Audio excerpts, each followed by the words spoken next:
Welcome. This talk is about Duxbury's Wright family. And I gave it a few years ago during the Duxbury's 375th celebration, where we had a series of talks at the Duxbury Free Library, where we also paired up the lectures about Duxbury's history with certain movies. So this talk was given with Orson Welles' 1942 Magnificent Ambersons movie, which if you're not familiar with, you certainly should check out. It's a wonderful movie. That is based on Booth Tarkington's novel called The Magnificent Ambersons. So there are certainly parallels and comparisons we can make between the fictional Amberson family and Duxbury's very real Wright family. So this talk is structured like a movie with setting the scenes and the various scenes and the cast of characters. So let's begin with this view of the Wright family's estate. This is Pine Hill, which was the main mansion house of the Wright family. This picture was taken in the late 60s, just before the house came down, and we'll talk about that. But you can still see its incredible elegance and its magnificent, very expensive Victorian look that the Wrights brought to this building.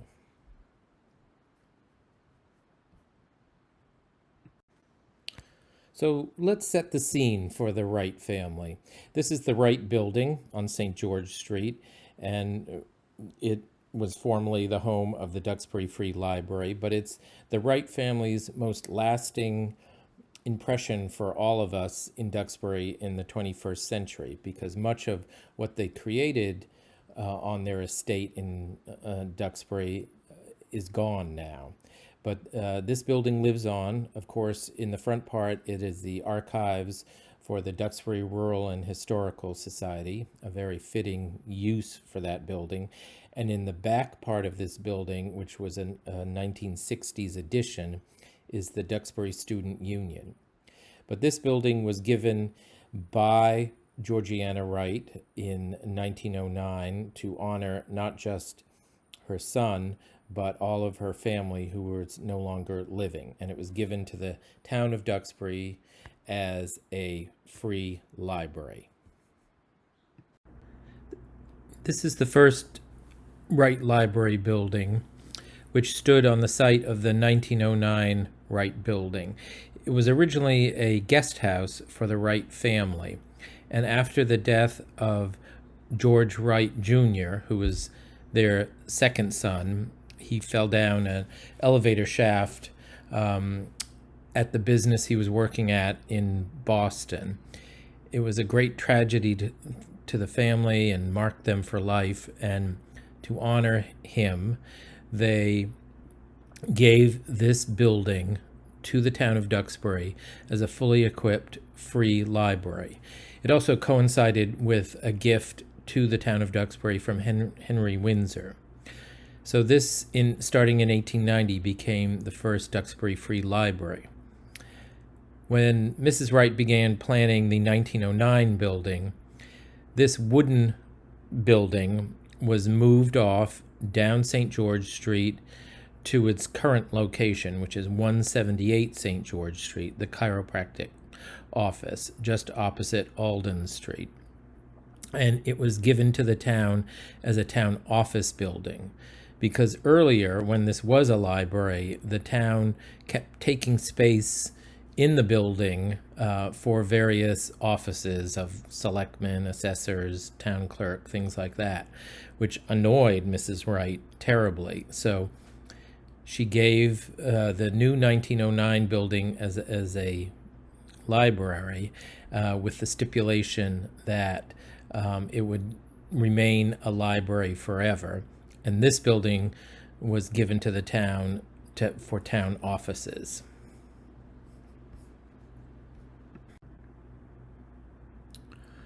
The cast of the Wright family characters are many, and so we'll begin to learn about more members of the family.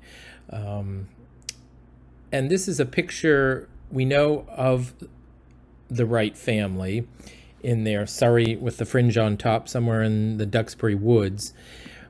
It's guessed to be, or it's believed to be, most likely John Wright, the young man, and then there's a young woman next to him, which could either be his sister Florence or his wife Sally Cosby Wright. And the picture was never identified for either one, but the young man has to be John Wright given his age. So we'll learn about the Wright family and how they came to Duxbury and who they were, and some of their business and endeavors, not just here in Duxbury, but in other places as well.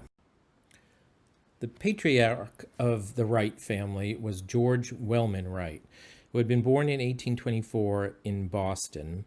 His father was quite a wealthy man and had a large dry goods and importation company called Parks, Wright and Company, of which George Wellman Wright went to work for his father. They also, the Wright family, through their wealth, had a large Brookline estate.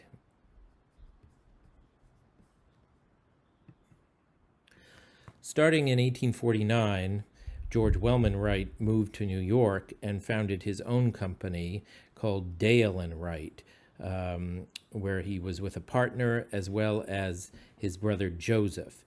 And they were purchasers of cotton for mills and shipping of cotton from the South. It became George W. Wright and Company of New Orleans and Memphis. And George Wellman Wright spent a number of times in both New Orleans and Memphis, although he did live in New York.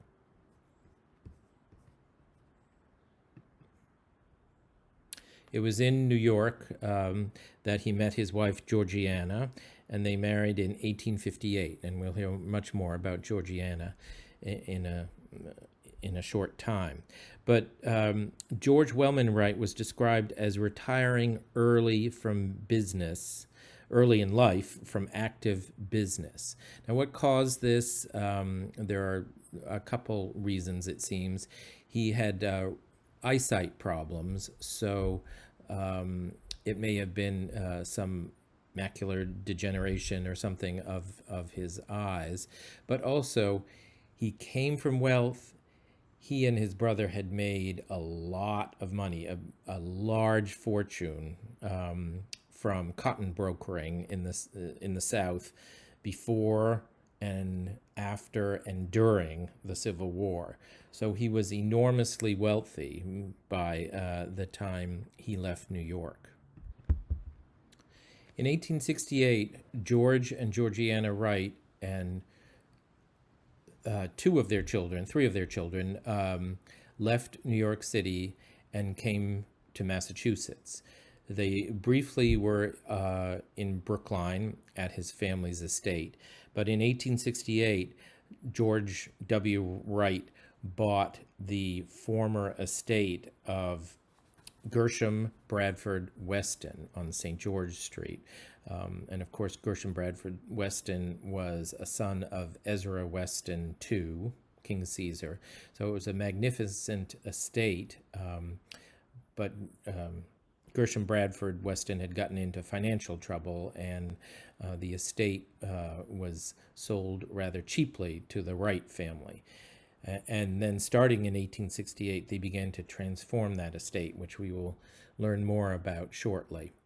George Wellman Wright lived until he was 73. He died in March of 1897 at his estate of Pine Hill in Duxbury. He died of pneumonia, and his obituary often identifies that he was He always had the best interests of the town of Duxbury in his heart, and his influence was large due to improvements of roads, introduction of the telephone, the building of a bridge greatly needed, and other material developments. While in all intellectual and moral activities, he was liberal with his means and personal encouragement. The obituary goes on to say that for many years he was unable to travel or read much owing to failing eyesight, but his delight was to follow up the improvements which he desired for the embellishment of his home and the comfort of his family. He had a reticent disposition. He was a good listener, and when occasion required, ready to assume responsibility. To his employees about his estate, he was considerate and kind, and in his charities, thoughtful and generous. He left a good name to his family, which is better than material resources. Georgiana Buckham Wright was George Wellman Wright's wife. They married in 1858 in New York. She was a native of New York City. Her father,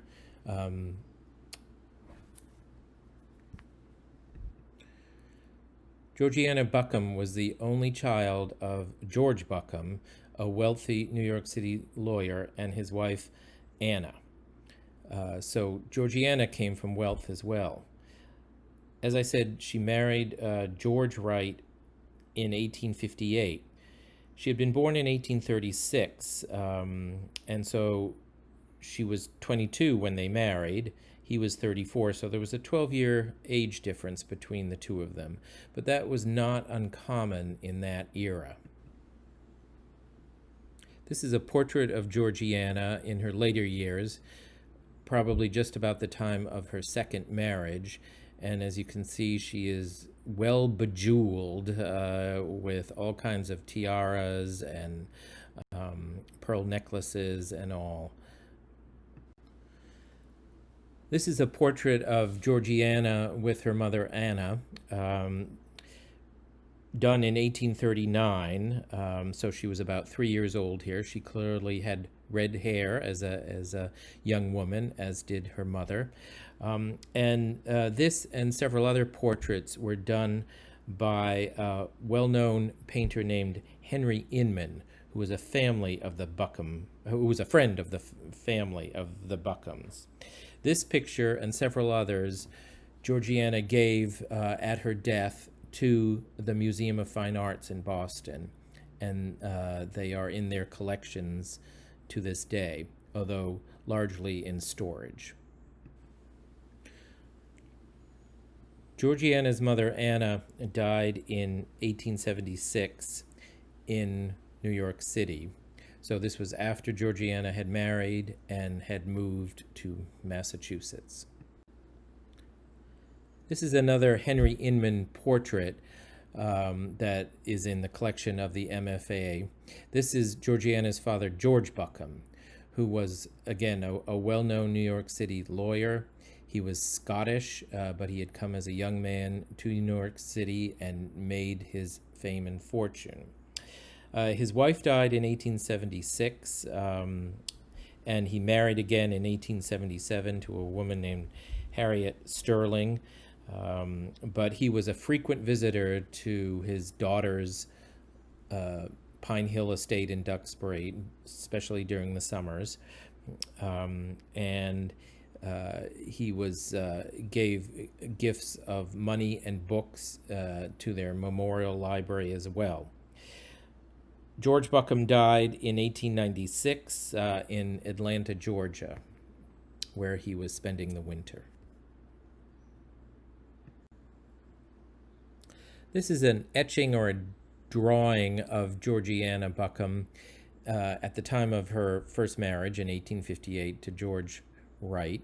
You can see she was a handsome woman, and this was a marriage of a very wealthy young woman and a very wealthy older man, very like what was happening amongst many of the wealthy New York City families, as evidenced by the Edith Wharton novels that were written about this era and time. But clearly, this was a marriage of love. They produced 4 children, and she was clearly devoted to her husband, and he was devoted to her.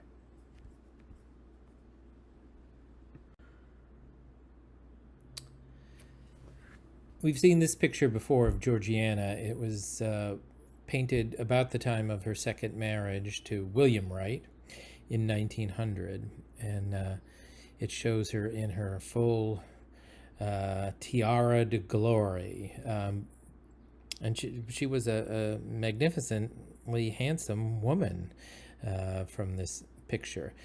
This painting is owned by the Duxbury Rural and Historical Society and appropriately and thankfully displayed right in the Wright building, where Mrs. Wright would want it. This is another picture of Georgiana out of a Wright family album that is in the Duxbury Free Library. She's on their yacht Lucille, which we'll hear about a little bit more. They're going through some kind of canal locks, probably on the Mohawk Canal in upstate New York, because there's a voyage mentioned on that. But you can see here she's a little bit aged, but has a very interesting feathered hat of some sort that is on her head. This is another portrait of Georgiana from a Wright family album. And again, she has magnificent hats and headgear. This was a few years after her marriage, her second marriage. It's taken from a Wright family album, and she is on Powder Point at some of the Wright family property there, and she and her husband had given permission for an Army National Guard sort of encampment there that summer. This is William James Wright, who became the second husband of Georgiana Wright after George had died. Now, William Wright was George Wright's nephew. He was the son of his sister, Mary Elizabeth Wright, who had married a man by the name of Charles Todd. So William Wright was born William Todd, but when his mother divorced her husband, his name was changed back to Wright. And William Wright was well known around Duxbury as being quite a philanthropist. He was many townspeople interacted with him. He had served in the Civil War. He had been in the 42nd Massachusetts Infantry Regiment, and military was always important to him. He had been part of his uncle's family as soon as they moved to Massachusetts. So he was always part of the household of his uncle George and his aunt Georgiana. And then after his uncle died, he married Georgiana. Technically an aunt, but not blood relations. And this was, again, a very common sort of incident in these kind of wealthy families. William Wright was a lot closer to Georgiana in age. They clearly were very compatible, and from all things we can see, had a very happy second marriage. Here's a picture of William Wright, or William Todd, in his Civil War outfit. And he was a very handsome young man, as you can see. And again, his military service was very important to him all through his life, and he supported the GAR and numerous other sort of military groups in his later life. This is another picture of William. He's on the left there, and it comes from that Wright family album, that previous picture of Georgiana too. And they are at this encampment on Powder Point in the summer of 1903, and they had given permission for the Army group to encamp there and practice, and they clearly came out to meet with the troops and all. But as I said, William Wright was very well known around Duxbury. He had a lot of interests. He was into not just racing horses, but trotting horses. He was very interested in agriculture. He had cranberry bogs in various parts of town, including the ones near what's still known as the Wright Reservoir off of Temple Street. And he was one of the directors of the Marshfield Agricultural Society, which ran the Marshfield Fair. So he was a gentleman farmer, and he that was one of his major interests. This is not a very good picture of what we think is John Stratton Wright, the other son of George and Georgiana. He was born in 1861 in New York City and then came as a young child to Duxbury. We kind of lose sight of him for much of his life, and it's not clear what happened to him in his middle years. He had gone to Europe with his grandfather, we know that, but he seems to have made his way to Lynchburg, Virginia around 1900 or so. So there are rumors and stories of that it was actually John Wright who was sort of the wastrel of the family and not focused on business or the family name or anything like that. We don't know if any of that is true. What we do know is that he died in 1906 at age 45 in Lynchburg, Virginia, of basically cirrhosis of the liver. But before he died, he had married a woman named Sally Cosby, who was younger than he was. She was a native of Lynchburg, Virginia.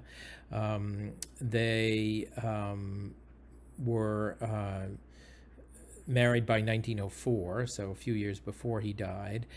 They built a beautiful mansion in Lynchburg, Virginia, and he had settled in there, but died tragically there in Virginia. But Sally Cosby Wright clearly won the heart of her mother-in-law, Georgiana. She's given a very large amount of money and property and all in Georgiana's will, which we'll get to in a little bit. But she had been just a school teacher, some sort of a kindergarten teacher, we've heard, down in Virginia. And she was not from wealth or anything, lived with her sister until she married. This possibly is Sally Wright on the right there with John Wright. It also could be his younger sister Florence. We're just not sure. But they are in the Miles Standish Monument, one of the windows there. And this picture was from a Wright family album.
Anna Buckham Wright was the oldest child, the oldest daughter of George and Georgiana. She was born in New York City in 1859, so roughly a year or so, a little less, after her parents' marriage. We know a lot about Anna, except we really have not been able to come up with her identified in any pictures. This possibly is her, that we really can't see except for the bottom half of her dress in this picture in the center. On the left is her mother, clearly Georgiana, and then that is her uncle stepfather, or cousin stepfather, William Wright, greeting the man in the top hat. And it's very possible that that is Anna just behind him, but we have no known pictures of her. She was somewhat of a socialite, in that she had several purported engagements that were reported in the Boston and New York society pages that were then broken for various reasons. But she did have two husbands. She married her first husband, Benjamin Van Campen Taylor, who was a well-known New York architect, and they married in 1897. So just about a month after her father died. And they lived largely in New York City during the winter months, but they also had a house on Powder Point, and he was an architect that possibly designed some of those early summer houses in the Wright family development that was King Caesar Road, Russell Road, that area. Benjamin Van Campen Taylor died sadly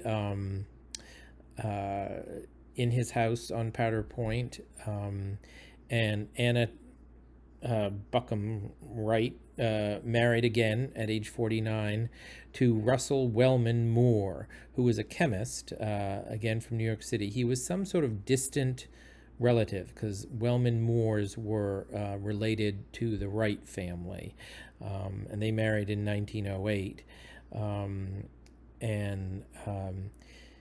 Sadly, Anna Wright died in January 1916 in a hospital in New York City of some sort of unspecified illness that had kept her in the hospital for some months. But she was the last of the Wright children to survive. She was the last one to die, and none of the four children of George and Georgiana had children. So she really was the last link in that generation when she died in 1916. And Russell Wellman Moore was associated with Princeton, and he was a well-known chemist.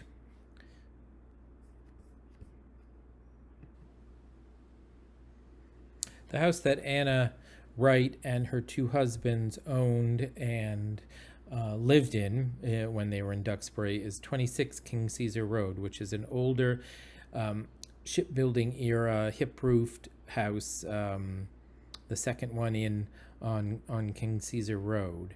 And she and her first husband, Van Campen Taylor, called it Kelvindon, which was a Welsh name, and they must have traveled there and liked the name. Her husband, Russell Moore, very likely lent his name to the road Russell Road. And after Anna died in 1916, Russell Moore inherited the property, and then when he died, it was sold. Russell Moore died in 1920. This is a picture of a young George Buckham Wright. This was the son that the Wrights put so much hopes and dreams into. And unfortunately, as we said earlier, he died in April 1888 by falling down an elevator shaft in the middle of the day at his place that he worked in Boston. He had attended Harvard, and he was only 21. Tragedy in any age, but this is the catalyst. He is the catalyst for Georgiana and her husband George to give the first Wright building for a library.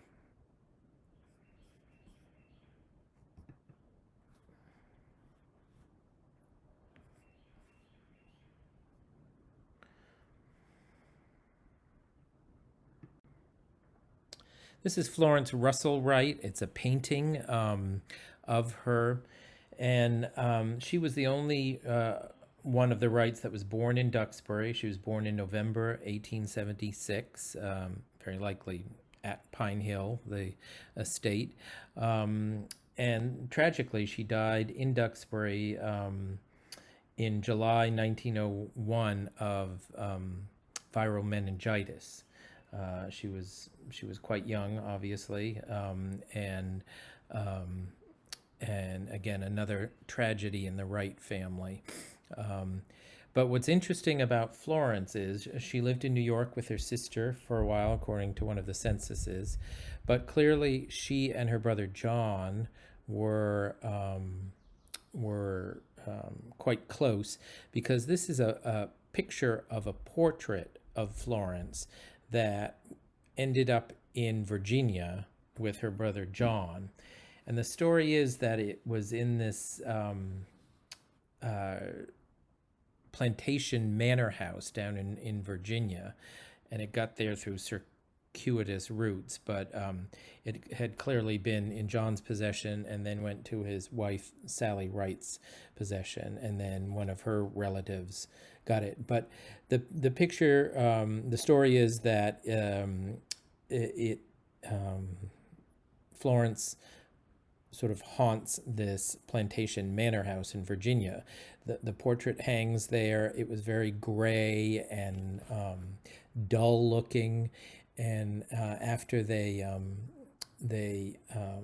hung it, it began to suddenly come back to life in some way, in that the colors began to return to the picture, and they heard voices of young women and all. So there's a great story there about how Florence Wright, because of this portrait, is a spirit in this plantation manor house that she never knew or really was associated with, but because of this portrait of her. So that's the cast of characters of the Wright family, and who they were, and a little bit of what happened to them and all. And then we will move on to see their settings.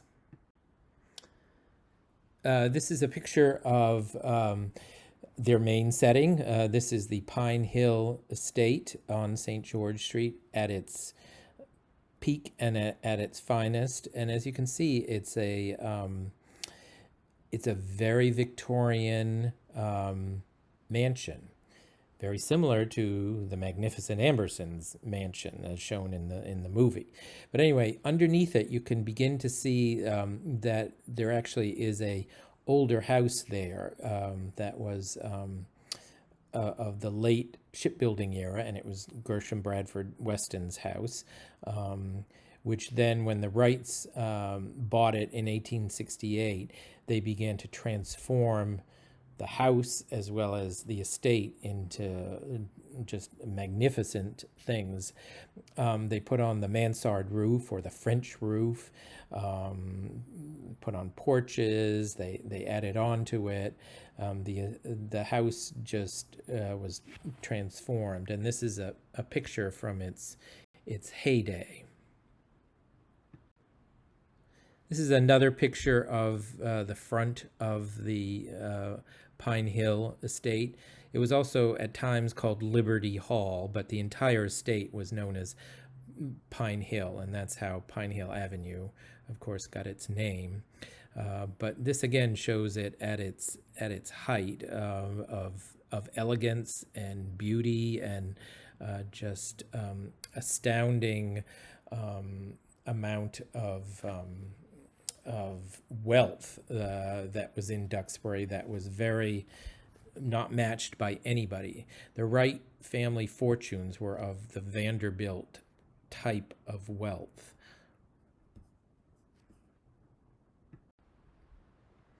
We have very few pictures of the Pine Hill estate, none that we know of the interior of the large estate house. But this is a picture of their porch, probably the front porch there, and as you can see, it's magnificent, and it's high Victorian, Edwardian beauty and wealth, and George Wright in particular, but along with Georgiana, and then enhanced by William Wright, just poured money into making the Pine Hill estate just the height of elegance.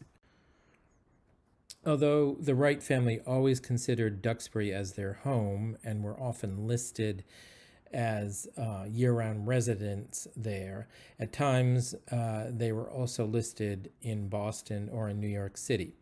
And they kept up their associations in New York City even after leaving in 1868. This is one of the later buildings where where Georgiana and William Wright had an apartment, and it's on West 77th Street. It was built between 1909 and 1911, and they were considered luxury apartments, and were very different because they had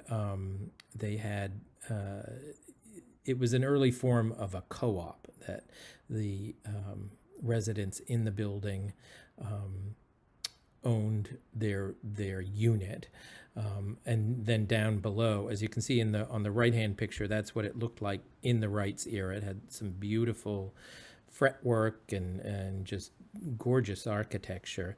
It has been stripped away a bit in the more recent picture.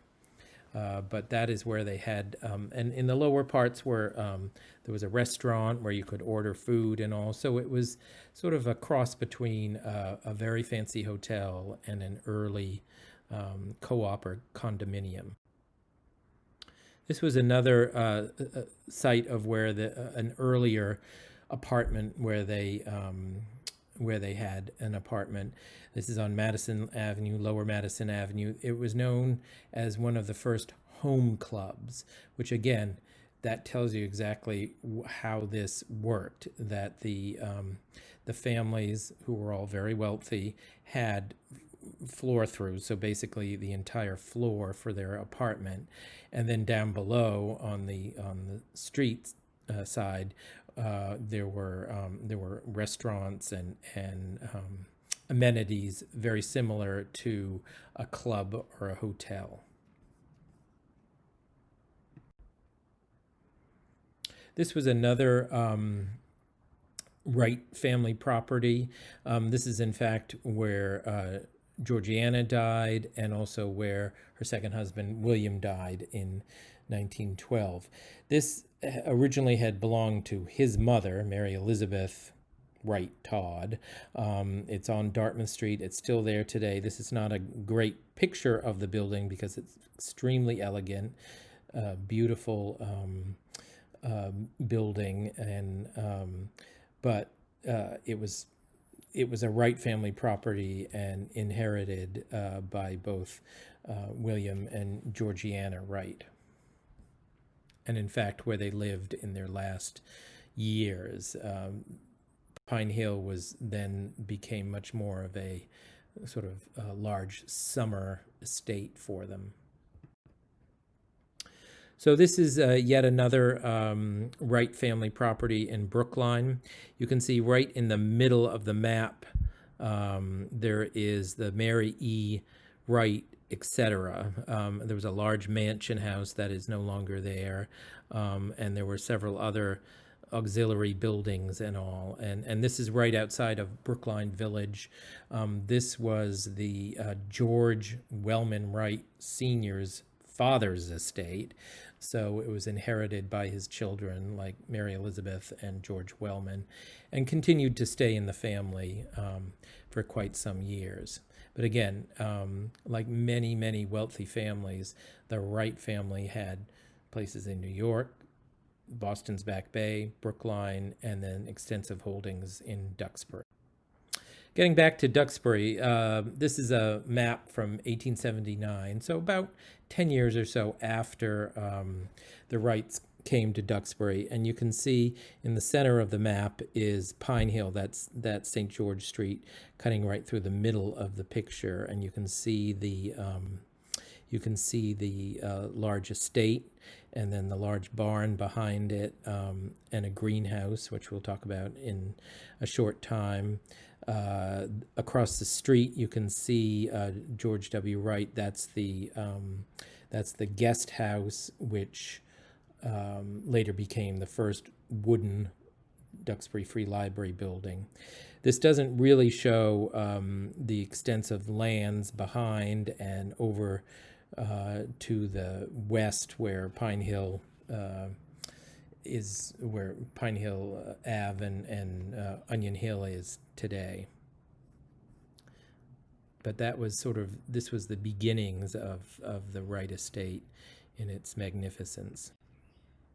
This is a better view of their holdings, at least in the immediate St. George Street area. This is from the map of 1903, and you can see Pine Hill right in the middle of the map picture with the large barn in back.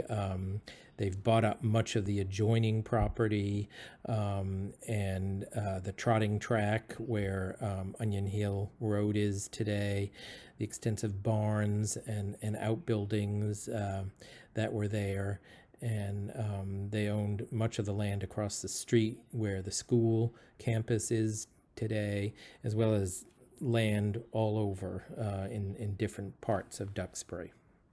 But this is, again, sort of at the height of the Wrights in Duxbury in 1903. We talked about the Wrights yacht Lucille. This was a steam yacht, sorry, and there were actually two. This is the big Lucille, and apparently later on there was a little Lucille, which you can't see very well in the photograph. Is that there's extensive cabins below decks there. You can see some of the portholes and all, but it was for its time, a very elegant steam yacht that they would keep in the back river, in fact, and this was before the Powder Point Bridge, but would steam out of Duxbury and take local trips, but also much more extensive month-long trips down through Long Island Sound and up the Hudson River and places like that. But this was the big Lucille steam yacht, which later was sold to a Vanderbilt. This is more of the good life of the Wrights at their estate. This is a very rare picture of the greenhouse, which stood sort of behind the main estate house and to the right, very close to Lover's Lane, sort of near where the tennis courts are there today. But it was a beautiful greenhouse run year round, where they could grow all kinds of beautiful plants, and it was certainly a rarity in Duxbury. This was another rarity in Duxbury. They called it the Sunken Garden, but what it was this beautiful, and again, it was near where the greenhouse was and sort of to the side yard, if you will, of the main estate building. But it was this beautiful sunken Italian marble garden with apparently just fabulous statuary and imported Italian marble, and just a beautiful outdoor, very stylized and sophisticated and all garden. Again, nothing like what was seen in Duxbury before. Here's more of the good life. This is showing, again, another rare picture of the trotting track that we noticed in the 1903 map. But it's where Onion Hill is today, and it was circular, and William Wright in particular was very interested in horses. He had extensive knowledge about them, bred them, had this trotting track for sort of racing them. Apparently St. George Street was one of the first paved streets thanks to the Wrights, so that he could race his trotting horses on St. George Street. And they also, the Wrights brought things like the telephone to Duxbury, and really also was one of the few in the early years with indoor water closets or indoor bathrooms. It was still in the 1870s, 80% of Duxbury had outhouses. But the Wrights and only the Loring family and the Ford family of Ford Store had indoor plumbing. So this was how the Wrights lived, very elegantly, very evocative of that era of around 1900, with lots of servants and lots of people that they employed in taking care of their horses and their barns and their grounds, and maids and housekeepers and gardeners and all of that. And many of those were local people. They also had a number of, as you would guess, servants from Ireland and other places. So, like any good movie, the Wright family begins to fade out. And this is a picture of John Wright, remember the son that died in Lynchburg, Virginia. This is a very elegant memorial tombstone to him, obviously commissioned and all by his wife Sally Wright. And he is buried in the Lynchburg cemetery, which is where many of the very well-off Lynchburg, Virginia families are buried. This is Anna Buckham Wright's memorial stone, as well as her second husband, Russell Wellman Moore. And they are both buried in New Jersey, in his family's plot in New Jersey.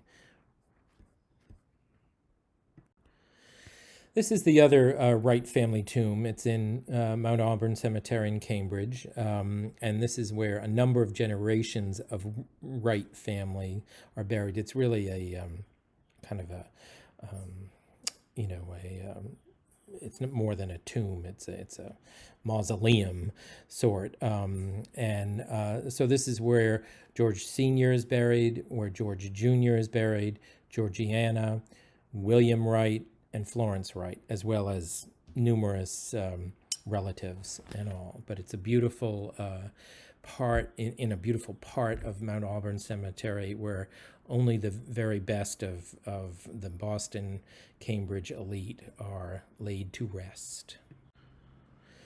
So the fade out for the family and for much of their Duxbury holdings really began in 1919 when Georgiana, the last of the Wrights, died. She died in March 1919 at her Back Bay, Dartmouth Street residence. She died of pneumonia, which she was 83, which really, if you think of March of 1919, that's still when there was quite a bit of influenza around, left from the terrible pandemic of 1918. So it was very likely that Georgiana died of the complications of that terrible 1918 flu, which very often developed into pneumonia. But after she died, she left a very extensive will, giving a lot of money to relatives, including John Wright's wife, and also Sally Cosby Wright got, as long as she wanted, rights to the Pine Hill estate, and she would come up from Virginia in the summer, and many older Duxbury residents remember her in the 20s and early 30s coming with a retinue of black servants to come for a few weeks or a month to Pine Hill. Pine Hill was then left to Harvard University, which was the alma mater of George Jr.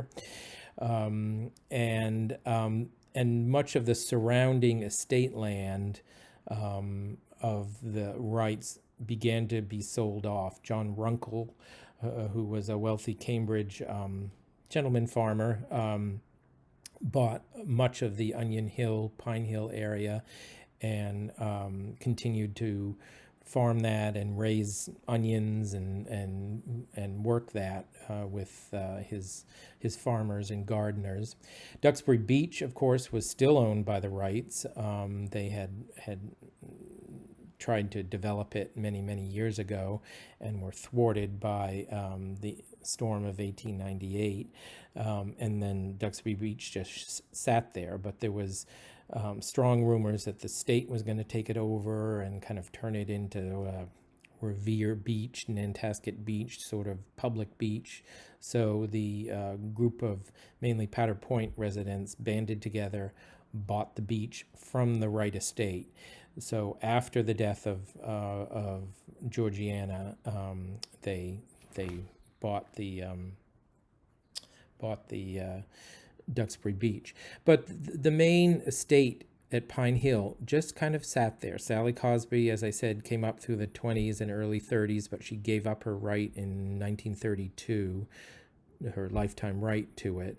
And it sat there with caretakers and all. Harvard eventually sold it to the Ellison family, who held on to it. And there were caretakers for a number of years. But the house really began to fade and not get the attention and repairs that it would need as it aged.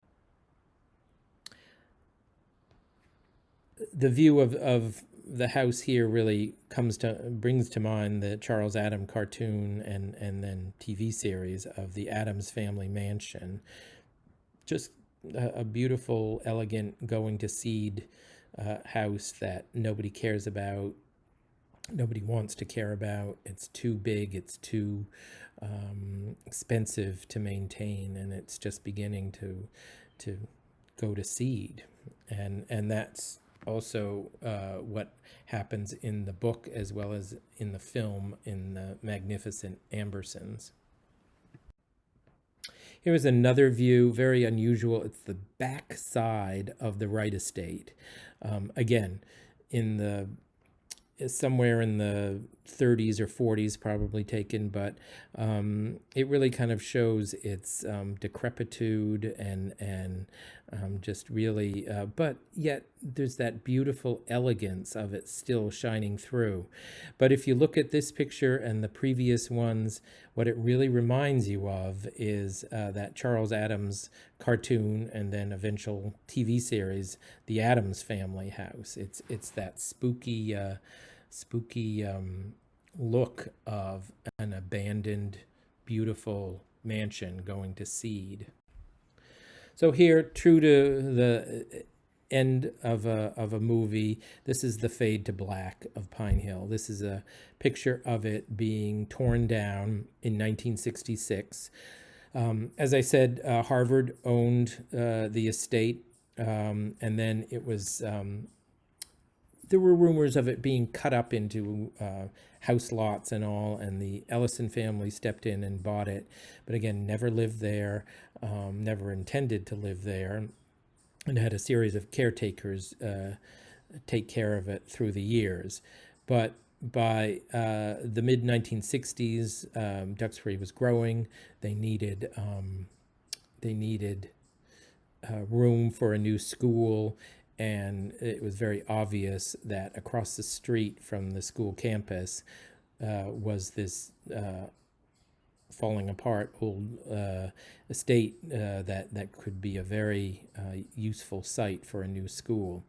And very like the Wright family in their philanthropic nature, the Ellison family gave the estate to the town of Duxbury and for the site of a new school. And that's how the school building was built, called the Ellison High School, which actually began as a middle school. But this was when the estate was being torn down in 1966, and a very sad end to just a beautiful estate that had run its course, unfortunately, and yet something like this was never seen in Duxbury, and probably to this degree of wealth never will be seen. Final credits, like in a movie, we're back to circle back to the Wright building, which they gave in, as I said, 1909. It was elegantly designed by Joseph Everett Chandler as a town library, very carefully done. Mrs. Wright, Georgiana Wright, was heavily involved in its design, picking out its books and its interior furnishings, and gave it to the town of Duxbury. But again, with that proviso that it always stay a library and not be encroached upon by the town for town office needs. And the archives of the Duxbury Historical Society fit right into that after its rehab by the community preservation funds once the library had moved out. So the Wrights were magnanimous. They gave us this building. They gave us the glitter of elegance. In a backhanded way, they gave us Duxbury Beach, although their intent was to really develop it out of a civic mindedness that was very common at the time, that they would better the town of Duxbury by developing it into cottage lots. Thankfully, that never came to pass. They just let it go by, and through the great vision of the original people of the Duxbury Beach Reservation group, it is our beautiful Duxbury Beach today. We've talked about the magnanimousness of the Wright family, and they certainly were. And yet it was coupled with that very Gilded Age idea that you better people's lives, better a town's prosperity by developing it. And we see that with the Duxbury Beach plans. We see more of a realization when the Wrights bought much of the remains of the Ezra Weston estate on Powder Point and began to develop cottage lots there in the King Caesar Road area. And those were sold to Brookline, Boston, Newton families that were part of their social circle, and began to build very large summer houses out in that area. William Wright in particular pushed the growing of cranberries in Duxbury, which again was a sustaining industry for the town for so many years. And the Wrights really were allowed all kinds of town events to happen on their properties. The biggest was the cable celebration, the arrival of the cable in 1869. So about a year after they had arrived, and we'll talk about that in a minute. But other town events, the 250th, even the 300th, well after the Wrights had died in 1937, the 300th, much of the large public events happened on their property. So they were magnanimous, they were, and yet what was tinged with it was not that they needed more money, but that one way to better the town was to make money by developing parts of it. Again, like a great movie, here are the final credits to the magnificent Gilded Wrights, because they really were magnificent and they were gilded. They were gilded in gold. This is a beautiful picture of the Wright estate in a snowstorm at the height of its elegance, sort of to the side. I think this is from the Pine Hill side, looking at the estate. That was beautiful. There was nothing like it anywhere around in Duxbury. Possibly the Wright, the Loring family mansion at Miramar, but this was elegance of a very high sort, and you can picture things. The cable celebration that happened in Duxbury in 1869, soon after the Wrights arrived, they had a magnificent ball for over 200 people in the mansion, in the estate, to celebrate the arrival of the cable, the transatlantic cable to Duxbury. And people like the governor of Massachusetts came, the mayor of Boston, all the big Boston bigwigs, Richard Henry Dana, who was a well-known author and 2 years before the mast, many Harvard people. So it was the site of many glittering parties like that in the early years of the Wrights. But it seemed to the Wright family seemed to sort of pull in on themselves, starting at the death of George Jr. And then as each family member died, they were not quite as out and amongst the locals as they had been. Although William Wright was always known as that, and they, as I said, in his will and settlement of his estate, as well as certainly Georgiana's estate settlement, they were very generous to the people, many of the local families that had worked for them. So here's a final shot of the Pine Hill estate, again at its just magnificence. And there's not much more to say about the Wright family, except that they chose Duxbury. They stayed here in Duxbury for many years. They added a glitter that this little sort of backward pilgrim town that had come on hard times after shipbuilding needed. They needed to have the dust blown off of them in Duxbury in 1868 and 1869. And that coincided with the arrival of the cable. It coincided a couple years later with the arrival of the railroad, and then the boom of summer visitors coming to Duxbury, and hotels being built and all. But part of that, and really one of the crown jewels, if you will, of that whole era, was the Wright family, and we can be ever grateful for what they did for Duxbury, and that we're able to learn more of their own story. So thank you so much for listening. Thanks especially to the Duxbury Rural and Historical Society, who do so much for us in terms of promoting Duxbury history and getting it out in all kinds of media forms. Many of these pictures have come from their collections, so we should be grateful. And those collections, let's circle back finally to the Wright building, because the Wright family provided that building, and certainly the town provided it, and then the Historical Society has created a wonderful treasure trove of archives of Duxbury history for all of us to enjoy.